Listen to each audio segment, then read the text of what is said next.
los trazos congestionados, po, donde hay manchas, en los adultos también. O sea, tú ves, por ejemplo, en el tronco de los árboles, cuando hacen raíces y las raíces son enredadas, o en la base hacen manchones o qué sé yo.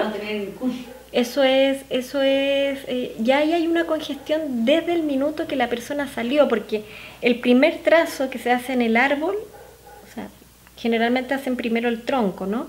Entonces, cuando tú ves que apoyó el lápiz para empezar a hacer, ese es el punto, el día de partida de fuera de la guatita de la mamá. O sea, cuando una persona dibuja el árbol, te muestra el momento que nació. Y de ahí hacia arriba es hasta el momento que está escribiendo. Entonces en el árbol tú tienes la historia de vida. Y ahí aparecen las congestiones. Yo agradezco mucho tu pregunta. Tú no sabes lo bueno de lo que tú me estás preguntando. Porque se califican las personas en selección de personal. Efectivamente yo trabajé mucho tiempo en eso y me aburrí. ¿Por qué?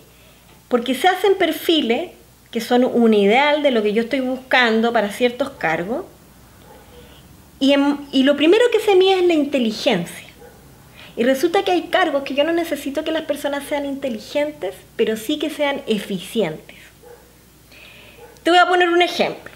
Si yo estoy buscando un bodeguero, yo no necesito que sea inteligente, pero sí que sea eficiente en el orden, ¿no es cierto? Y que esté cada cosa en su lugar. Para eso la persona no tiene que pensar mucho, no tiene que tener un CI elevado, ¿no es cierto? Porque si lo tuviera, seguramente haría el robo perfecto para mi empresa y yo no me voy a dar cuenta. Entonces ahí no necesito inteligencia, necesito eficiencia. Y yo te diría que para muchos trabajos la inteligencia intelectual no sirve de nada si emocionalmente la persona no está firme. Y ese es el gran conflicto, yo te diría, en todas las empresas. O sea, se hacen cursos, hay grupos de personas que van a cursos de ventas, por ejemplo. Y resulta que lo pasan pésimo vendiendo, pero es lo que le da la plata. Pero la venta los frustra porque no logran las metas. Entonces, los empleadores y las empresas no están dispuestos a gastar en recuperar a esa persona. Y ese es el conflicto de humano dentro de las empresas, ¿ya? Que no se preocupan de que la persona esté feliz con su labor. Entonces, pedimos personas que sean súper eficientes, la estupidez de decir resistente a la presión.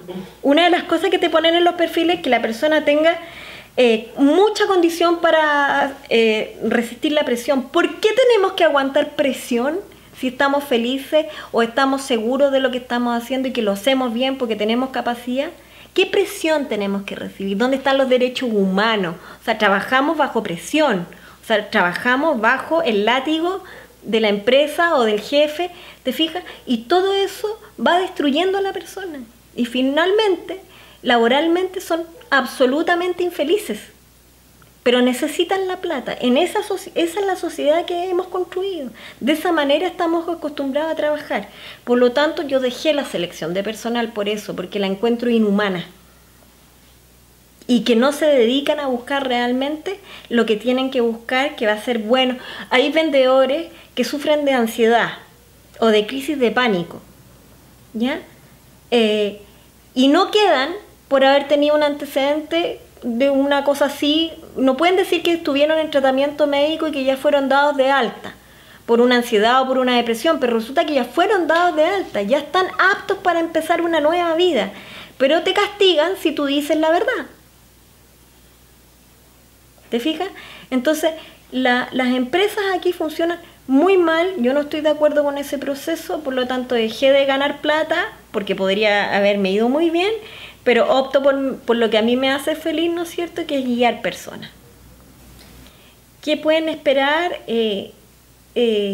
Aprender a comunicarse, a comunicar de manera correcta los sentimientos y las emociones, aprender a que todos nos podemos equivocar y que del error se aprende, porque cada vez que castigamos el error, invitamos a mentir, y ese tipo de cosas realmente son las que conmigo por lo menos pueden aprender, que yo veo que son cosas frecuentes en nuestra sociedad y que hay que cambiar. Por la boca muere el pez. y por la escritura también. Y es todo. Nosotros claro, o sea, para mí es un complemento. Yo cuando la gente me escribió, me dibujó y me empiezan a hablar y yo estoy mirando y estoy observando algo que me está reforzando lo que tengo aquí, hablamos solos, nos mostramos con gestos, la forma de pararnos, la forma de movernos, de mirar. Hay que saber solamente observar. Y cuando tú te empiezas, tienes herramientas que te van haciendo indagar en lo que es el ser humano, tú te das cuenta que tienes un montón de elementos cuando tienes una persona de frente para saber qué es lo que le puede estar pasando. Un ejercicio muy entretenido es cuando tú te subes al metro y tienes la suerte de ir sentado y observar la persona que va al frente. Y si eres un poco sensible, vas a ver que la persona puede ir triste, puede ir enojada, puede ir indiferente. Uno empieza a observar y te das cuenta. Te das cuenta que ese otro más o menos lo que tiene. La ansiedad, el estrés y no tener expectativas de vida. O sea, el trabajar, el levantarse todos los días, ir al trabajo, esperar un sueldo y nada más. Y tener una rutina casi robótica en lo que es la función familiar. Pero nosotros, si tenemos un motor, que es el que nos levanta y nos mueve todos los días, que es la voluntad, ¿no es cierto? Logramos cierto orden y organización y no tenemos expectativas, ¿de qué nos sirve todo lo otro? O sea, yo creo que hace mucha falta tener expectativas de algo. ¿Qué es lo que yo quiero lograr? ¿Qué es lo que espero para mi vida? ¿Qué es lo que quiero tener de aquí a una semana, un mes, el próximo año? No importa el tiempo, pero generarse expectativas. Cuando la gente no tiene expectativas, es como que van avanzando y más allá puede haber un precipicio y no hacen nada para no caer. La falta de expectativa es cuando, por ejemplo, en la hoja donde se escribe, hacia el lado derecho, que tiene que ver con el futuro, se generan grandes espacios, márgenes amplios, márgenes irregulares, o con borrones en la escritura cada vez que se va a terminar hacia ese margen. Todo eso te va mostrando la escritura muy en regresión, hacia atrás. Cuando yo hago S, por ejemplo, como en forma de garra de gato, o todos mis finales no son proyectados, sino que son en reversa, es porque hay un tema ahí con las expectativas, de por qué te estás poniendo freno para seguir avanzando.